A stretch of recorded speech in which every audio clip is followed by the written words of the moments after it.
Hello friends, good morning.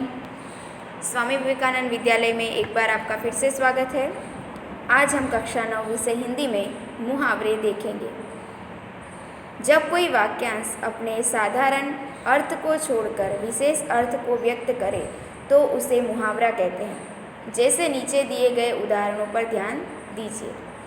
अब देखिए मतलब कि क्या है। यहाँ पर आपको मुहावरा दिया है, उसका अर्थ भी बताया है, बराबर, लेकिन उसका अर्थ जो है विस्तृत रूप से निकलता है, बराबर।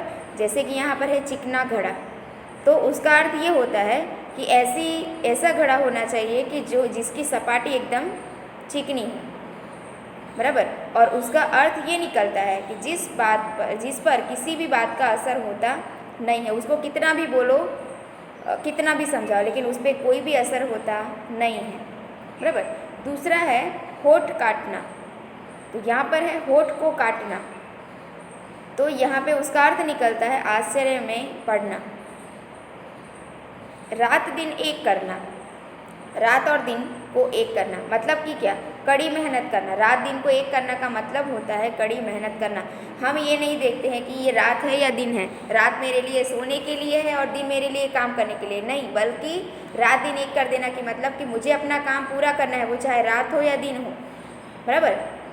चलिए तो आगे है, मुहावरे के प्रयोग में निम्नलिखित सावधानियां बरतनी चाहिए।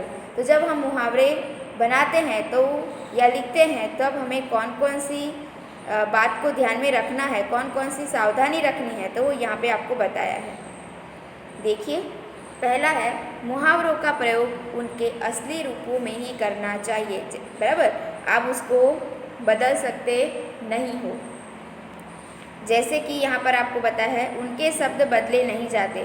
जैसे कि अक्ल का दुश्मन एक मुहावरा है, बराबर। यदि इसके स्थान पर अक्ल का शत्रु प्रयोग किया जाए तो ये गलत होगा, बराबर। दुश्मन का समानार्थी शब्द शत्रु भी होता है, लेकिन मुहावरा एक बन चुका है, बराबर, जो निश्चित है कि अक्ल का दुश्मन एक मुहावरा है, तो उसकी जगह पे भले ही उसका समानार्थी शत्रु होता है दुश्मन का, लेकिन आप ऐसा नहीं बोल सकते अक्ल का शत्रु, बराबर। उसको निश्चित शब्द दिया गया है कि अक्ल का दुश्मन एक मुहावरा बन चुका है, तो आपको वही इस्तेमाल करना है, बराबर। जैसे दूसरा है कि 9 2 11 होना, उसकी जगह 8 3 11 होना, ऐसा नहीं। 9 + 2 11 होता ही है और 8 + 3 भी 11 होता है, लेकिन ये ये मुहावरा नहीं है, बराबर। मुहावरा यह बन चुका है कि 9 2 11 होना, बराबर। तो आप उसकी जगह पे 8 3 11 होना यह आप इस्तेमाल करोगे तो ये क्या होगा, अनुचित होगा। दूसरा है कि मुहावरे वाक्यों में ही शोभते हैं, अलग नहीं। यदि कहे कान काटना तो इसका कोई अर्थ व्यंजित नहीं होता, किंतु यदि ऐसा कहा जाए वह छोटा बच्चा तो बड़े बड़ों के कान काटता है, पर सिर्फ आप ऐसे ही बोल दो कि कान काटना, क्या अर्थ हुआ, कुछ नहीं।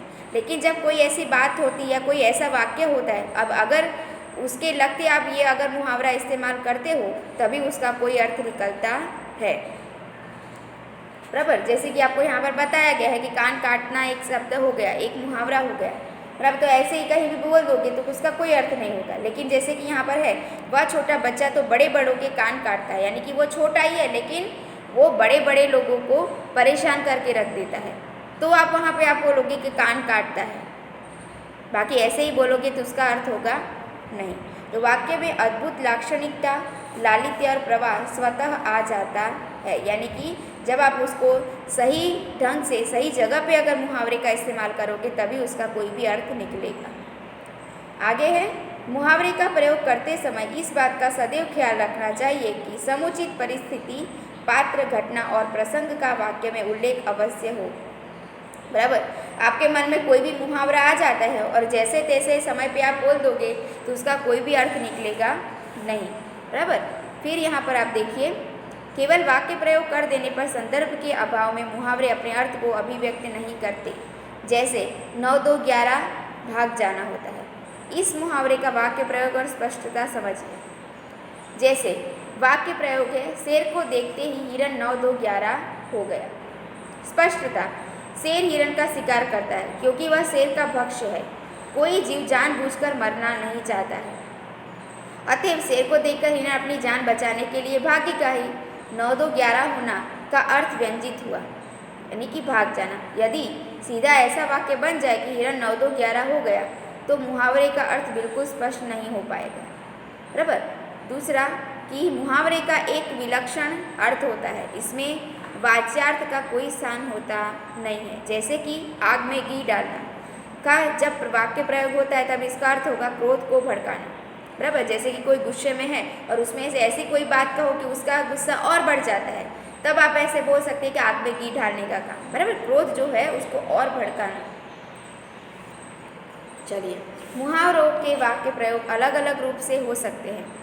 जैसे कि पानी पानी होना मतलब होता है बहुत लज्जित होना। अभी देखिए कि इसमें पानी पानी होने की क्या ज़रूरत है, इस उम्र में ऐसी गलतियां हो जाती हैं। तुम कुछ भी कहो, वह आज सबके सामने उन्हें पानी पानी करके छोड़ेगा। बात में जरूर दम है, तभी तो वह व्यक्ति आज मेरे सामने पानी पानी है। सभी भरी सभा में पोल खुल जाने से मुखिया जी पानी पानी हो गए। बराबर। एक ही है लेकिन अलग अलग परिस्थिति में, अलग अलग समय पर, बराबर, अलग अलग वाक्य के लिए यह मुहावरा इस्तेमाल किया है। ये हुआ मुहावरे। ठीक है, तो यहाँ पर ये वीडियो समाप्त होता है। तो आपको ये मुहावरे समझ में आ गए होंगे। तो मैं आपको दूसरे वीडियो में जो असाइनमेंट के वीडियो है उसके अंदर मैं आपको डायरेक्ट कुछ मुहावरे और वो समझा दूँगी मैं। ठीक है, तो आज का वीडियो यहाँ पे समाप्त होता है। धन्यवाद।